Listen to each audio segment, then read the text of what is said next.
Sumainyo ang Panginoon. At sumayo rin. Ang mabuting balita ng Panginoon ayon kay San Juan. Puri sa iyo, Panginoon.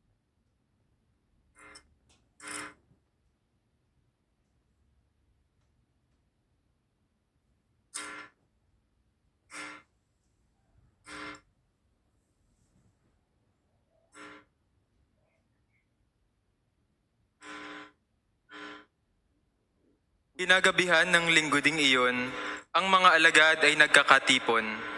Nakapinid ang mga pinto ng bahay na kanilang pinagtitipunan dahil sa takot nila sa mga Hudyo. Dumating si Jesus at tumayo sa gitna nila. Sumainyo ang kapayapaan, sabi niya. Pagkasabi nito, ipinakita niya ang kanyang mga kamay at ang kanyang tagiliran. Tuwang-tuwa ang mga alagad nang makita ang Panginoon. Sinabi na naman ni Jesus, sumainyo ang kapayapaan. Kung paanong sinugo ako ng Ama, gayon din naman sinusugo ko kayo. Pagkatapos, sila'y hiningahan niya at sinabi, tanggapin ninyo ang Espiritu Santo. Ang patawarin ninyo sa kanilang mga kasalanan ay pinatawad na nga. Ang hindi ninyo patawarin ay hindi nga pinatawad. Ngunit si Tomas na tinaguriang kambal, isa sa 12, ay wala roon nang dumating si Jesus. Kaya't sinabi sa kanya ng ibang alagad, nakita namin ang Panginoon. Sumagot si Tomas, hindi ako maniniwala hanggat di ko nakikita ang butas ng mga pako sa kanyang mga kamay at naisusuot dito ang aking daliri at hanggat hindi ko na ipapasok ang aking kamay sa kanyang tagiliran. Makalipas ang 8 araw, muling nagkatipon sa loob ng bahay ang mga alagad, kasama nila si Tomas. Nakapinid ang mga pinto, ngunit pumasok si Jesus at tumayo sa gitna nila. Sinabi niya, sumainyo ang kapayapaan. Saka sinabi kay Tomas, tingnan mo ang aking mga kamay at ilapit dito ang iyong daliri. Ipasok mo ang iyong kamay sa aking tagiliran. Huwag ka nang mag-alinlangan, maniwala ka na. Sumagot si Tomas, Panginoon ko at Diyos ko. Sinabi sa kanya ni Jesus, naniniwala ka na ba sapagkat nakita mo ako? Mapalad ang mga naniniwala kahit hindi nila ako nakita. Marami pang kababalaghang ginawa si Jesus na nasaksihan ng mga alagad, ngunit hindi nakatala sa aklat na ito. Ang mga natala rito'y sinulat upang sumampalataya kayong si Jesus ay Mesiyas, ang anak ng Diyos, at sa gayoy, magkaroon ng buhay sa pamamagitan niya. Ang mabuting balita ng Panginoon. Manatili pong nakatayo.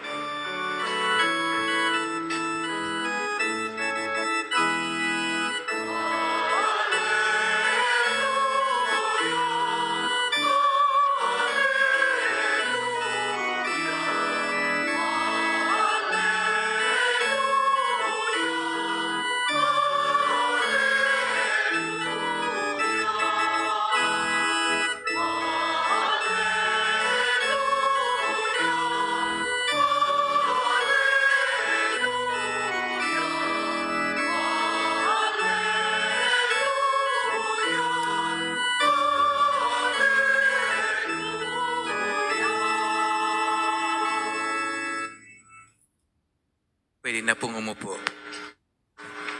Magandang umaga po sa inyong lahat. At ngayon ay kapistahan ng Divine Mercy, kaya't batiin natin ang bawat isa.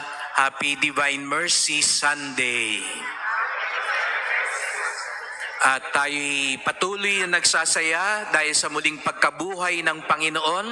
At tayo rin ay tinatawag natin mga anak ng liwanag sapagkat ito ang biyaya na ipinagkaloob sa atin ng Panginoon. Kaya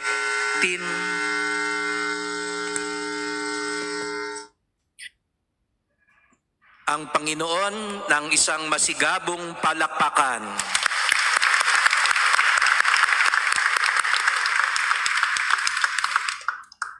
Bagamat tayo'y nagdiriwang at nagagalak, may kurot pa rin ng lungkot at hinagpis. Tayo dahil patuloy nating pinagdarasal at itinatagubilin sa awa ng Diyos ang ating pinakamamahal na Papa Francisco. Isama pa rin natin siya sa misang ito na siya'y yakapin, salubungin ng maawaing Diyos na kanyang minahal, pinaglingkuran at ipinahayag buong buhay. At napakaganda po, no? Katulad ni San Juan Pablo II na may debosyon sa Divine Mercy, si Papa Francisco na walang bukang bibig kung hindi ang awa ng Diyos ay inihimlay sa bisperas ng kapistahan ng mabathalang awa ng Diyos. Tunay nga pong hindi mapapantayan ang awa ng Diyos, lalo na sa mga nagtitiwala at kumakapit dito. Kaya't ito yung ating ipagdasal sa araw na ito. Siguro sabihin natin, deboto ako ng Divine Mercy. Iba naman sabihin, deboto ako ng Nazareno. Deboto ako ng Sacred Heart. Wag ko kayo mag-alala, pare-pareho lang po yan. Dahil yan ay lahat ang ating Panginoong Jesucristo.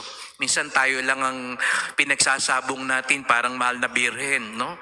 Ako'y sa Manawag, ako'y sa Orani, ako'y sa Antipolo, no? Ako'y sa Peña Francia, pero lahat naman po yan ay pareho din po. Mahal na ina rin po yan at sa atin naman Panginoon, ito ay si Jesucristo. At alam natin, kaya nga't patuloy nating pinagdiriwang ang muling pagkabuhay, ito ang ugatog sa mga himala ng Panginoon. Kung meron man tayong iraranggo na pinaka mataas na kapangyarihan ng Panginoon, walang tatalo sa muling pagkabuhay. Meron siyang mga bulag na pinakita, mga pilay na pinalakad, mga pipi na pinagsalita, nagparami siya ng tinapay, pero walang tutumbas sa muling pagkabuhay. At yun ang ating pinangahawakan. Dahil muli siyang nabuhay, tayo rin muling mabubuhay. Kaya nga't bagamat may lungkot sa kamatayan ni Papa Francisco, dahil tayo ay mga Kristiyano, mga deboto ng Divine Mercy, alam natin, hindi kamatayan ang huling yugto. Kaya nga, maging si Papa Francisco, puno ng pag-asa sa awa ng Diyos, sapagkat alam niya, ang awang iyan, ang bubuhay sa kanyang maguli, ang maghahatid sa kanya sa buhay na walang hanggan. Pero ano nga ba ibig sabihin para maging deboto ng Divine Mercy? Anong ibig sabihin kapag meron tayong larawan ng Divine Mercy sa ating tahanan? Nagdadasal tayo ng 3 o'clock prayer, meron tayong chaplet, meron tayong prayer book, meron tayong medalyon. Pero ano pa yung mas malalim na pakahulugan ng debosyon sa mabathala at dakilang awa ng Diyos? Kanina sabi ko po, ang muling pagkabuhay, ang pinaka makapangyarihan sa lahat ng himala ni Jesus. Pero mga kapatid, kung napansin niyo po nitong mga nakalipas na araw hanggang sa Ebanghelyo ngayon, pag nagpapakitang muli ang Panginoong muling nabuhay, may napansin ba kayo? Ano yung pinapakita niya sa mga alagad niya?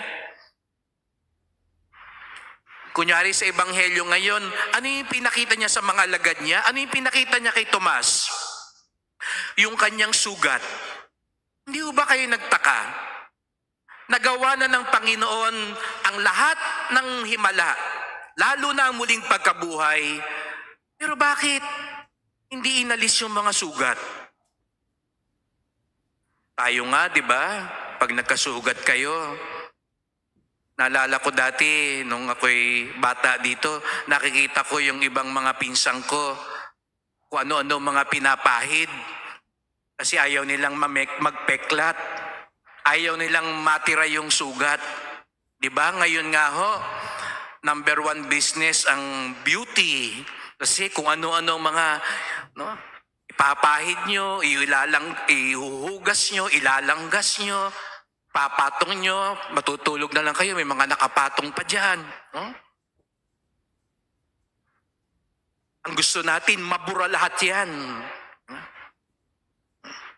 Isa nga akong kaibigan taga Maynila, nung nakita ko, Father, ano nangyari sa'yo sa Bataan? Umitim ka yata ito. Padadalang kita ng sabon para pumuti ka. No? Bumalik yung puti mo. Meron ako isang kaibigan, no? Sabon ng sabon. Nakalimutan yung leeg. Kaya ang puti lang yung mukha, maitim pa rin ang leeg. No? Kaya pantayin nyo po pag naglalagay kayo. No? Pero bakit ganun? Ganun ang gusto natin, pumuti, kuminis, mawala ang mga peklat. Pero ang Panginoon, hindi niya inalis ang sugat. Natitiyak ko, isang galaw lang ganun, burado lahat yan, di ba? Kayang-kaya niyang gawin yun. Pero bakit hindi niya tinanggal? At nung nagpakita siya kay Santa Faustina, pinakita pa niya ang sugat niya na pinaglagusan ng sibat, na siyang pinagbukalan ng dugo tubig. Bakit parang ipinamumukha pa ng Panginoon ng sugat? Para ba paalala sa atin, sinugatan niyo ako ha? Diba minsan ganun tayo Kinakalkal mo pa yung sugat, ipinamumukha mo sa iba, yung atraso niya. Ganun ba ang pakay ng Panginoon? Kaya inira niya yung sugat? Hindi naman siguro po, dahil nga lubha siyang maawain. Ngunit ginawa yun ng Panginoon sa dalawang kadahilanan. Itinira niya ang sugat, una, upang ipaalala sa atin, ang tunay na nagmamahal, handang masugatan. Ang tunay na nagmamahal, handang masugatan. Minsan tinatanong ko mga kabataan, sinong gustong ma-inlove? Dami nagtataas. Sinong gustong masaktan? Ayaw na magtaas. Hindi o pwede yun. Kung gusto mong magmahal, humanda kang masaktan. Dahil ang tunay na nagmamahal, darating ang panahon, susubukin ang pagmamahal mo at masasaktan ka.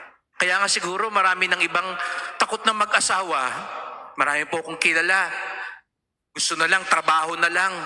Gusto na nga iba nga, aso na lang Gusto na iba, no? Magkaanak lang pero ayaw mag-asawa. Takot mag-asawa. At iba rin naman, takot na rin magkaanak kasi natatakot sila. Baka mahalin ko ng mahalin yan, iwan din ako. Palakihin ko yan, alagaan ko yan, wala namang utang na loob. Ayaw nang masaktan. Pero ang tunay na nagmamahal, mga kapatid, handang masaktan, handang masugatan, at hindi nangihinayang masugatan dahil nagmahal.